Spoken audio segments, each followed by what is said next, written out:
For a millennia, humanity has had an odd obsession with the moon. From movie adaptations of grand adventures to launching actual humans up to the moon, requiring the cutting-edge technology of rocket ships and other inventions.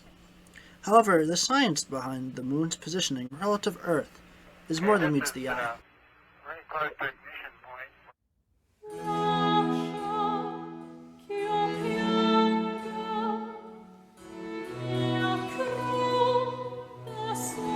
Suppose we have a hypothetical planet here.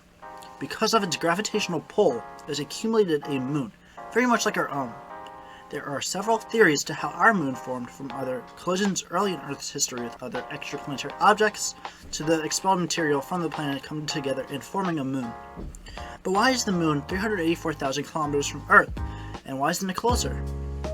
The answer to this question may come from the same tidal effects that we see in our oceans.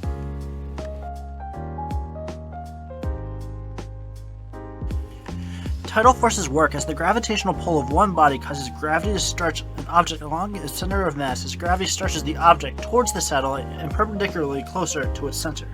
In 1848, French mathematician and physicist Edouard Roche derived an equation of the theoretical limit of where a body would not be broken apart by tidal forces. The radius refers to the threshold of the larger body, and rho capital M is the density of the larger body, and rho lowercase m is the density of the satellite. A celestial body that remains outside this limit will remain intact, but if the celestial body enters into the radius, the tidal forces of the planet begin to enact on it and stretch it apart. Over time, the particles of objects stuck in orbit due to breaking down begin to form rings around the larger celestial object. This is theorized why planets like Saturn and Neptune have large rings around them. Through the lenses of general relativity, it is the same effect, except instead of the force of gravity, it is the stretching of space-time which breaks apart the satellite. In regards to artificial satellites made by humans, you may be wondering how these remain intact as they are pretty close to Earth. They stay together because the low-dense aluminum and metallic alloys they use to build them are strong enough to withstand the tidal forces. With a seemingly natural force field from projectiles, you may be wondering, does the Roche limit protect planets from asteroids? Here on Earth, no.